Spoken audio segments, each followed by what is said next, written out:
Assalamualaikum warahmatullahi wabarakatuh.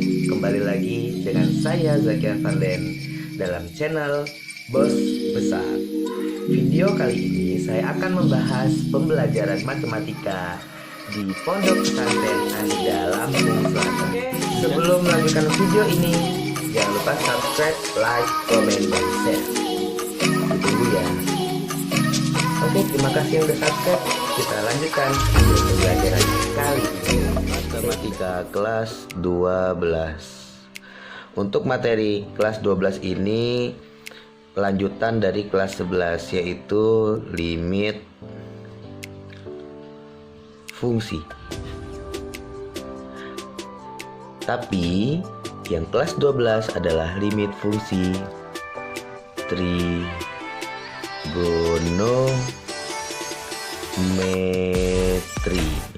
Nah, kalian sudah belajar trigonometri kelas 10, terus udah belajar trigonometri kelas 11, dan sekarang kita aplikasikan ke limit fungsi trigonometri. Yang pertama, limit fungsi trigonometri untuk X mendekati A. Begitu? Maka limit X mendekati A dari sin X, limit X mendekati A dari cos X, limit X mendekati A dari tangen X. Gimana cara nyarinya?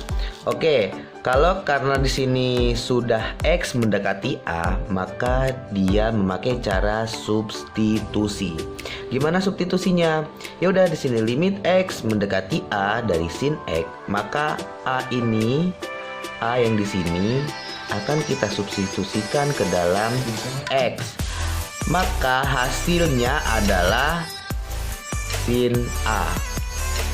Oke, yang kedua juga sama. Ini cos X, ya berarti karena di sini limitnya X mendekati A, ya berarti cos A. Yang ini juga sama, yang tangen juga berarti tangen A. Benar sekali. Oke, kok cuma segini? Sebenarnya banyak, ada 6. Ya udah, kamu lanjutin aja berarti. Kayak gini berarti kosekan X dari limit X mendekati A, ya berarti hasilnya kosekan A. Limit X mendekati A dari sekan X, maka kalau substitusi ya jadinya sekan A. Limit X mendekati A dari kotangen X, berarti hasilnya kotangen A. Gitu? Ada yang tanyakan? Insya Allah nggak ada. Kita lanjut ke materi yang selanjutnya. Sekarang untuk limit trigonometri yang X mendekati 0.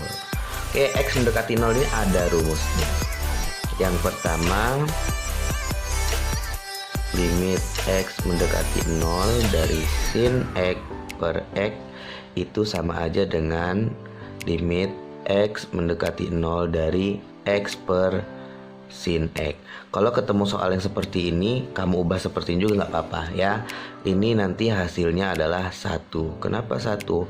Kalau ketemu soal seperti ini, sinnya kamu abaikan saja. Oke.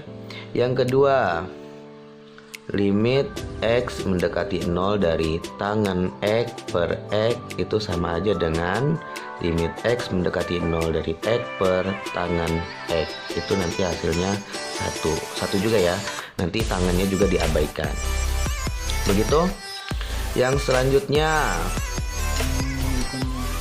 limit X mendekati 0 dari sin AX per BX itu sama aja dengan limit X mendekati 0 dari AX per sin BX. Kalau ketemu soal seperti ini atau rumus seperti ini, maka sinnya juga kita abaikan. Jadi hasil sisanya AX per BX. Nah, di sini ada variabel yang sama, maka X-nya kita coret aja. Berarti hasilnya A per B. Oke, begitu juga dengan tangen ya. Tangen juga sama. Limit X mendekati 0 dari tangen AX per BX sama aja dengan limit X mendekati 0 dari AX per tangen BX. Tangannya kita abaikan, sisanya AX per BX, maka X-nya coret, hasilnya A per B. Oke, selanjutnya yang kelima, limit X mendekati 0 dari sin AX per sin BX itu sama aja seperti limit X mendekati 0 dari tangen AX per tangen BX. Ini nanti kalau misalnya ketemu soal yang kayak gini, yang AX sama BX nya ini sama, variabelnya sama, ya udah sin sama tangannya ini diabaikan, nanti hasilnya A per B gitu. Yang terakhir limit X mendekati 0 dari sin AX per tangan BX itu sama aja dengan limit X mendekati 0 dari tangan AX per sin BX, maka hasilnya A per B. Ini untuk X mendekati 0.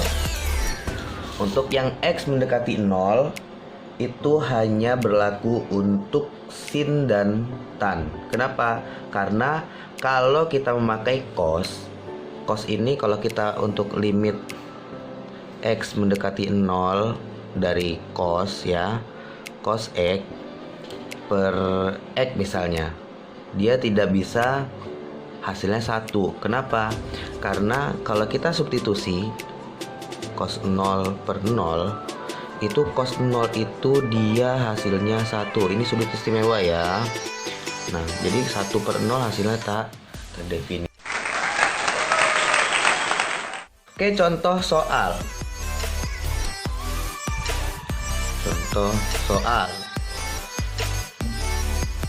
Tentukan nilai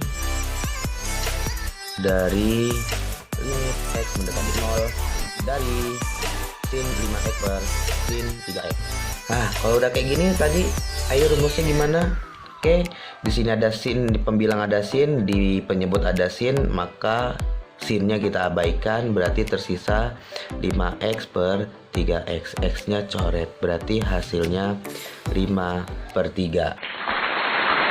Lanjut. Contoh kedua. Misal ya, tentukan hasil dari limit X mendekati V per 6 dari cos X. Ingat, ini V per 6 ya, berarti bukan X mendekati 0. Ini V per 6. Berarti kita memakai substitusi. Kita langsung aja. V per 6 nya kita substitusi ke dalam X, berarti cos V per 6. V per 6 itu berapa? Kalau V nya 180 bagi 6 berarti 30. Cos 30. Nah, ini cos 30 berapa? Ayo. Iya, benar sekali, hasilnya setengah akar 3. Oke, contoh satu lagi ya. Contoh satu lagi, misalnya tentukan nilai dan ini X dari sin 14X per 7. Dah, kalau udah ketemu kayak gini ya, tadi pakai rumus yang berapa? Oke, berarti sinnya kita abaikan, berarti tersisa 14X dan 7X, maka X nya kita coret, hasilnya 14 per 7. Bisa disederhanakan nggak? Bisa, sama-sama kita bagi 7, ya udah hasilnya 2. Begitu. Sekarang waktunya soal. Kerjakan. Tugasnya ada 4 soal, mohon dikerjakan.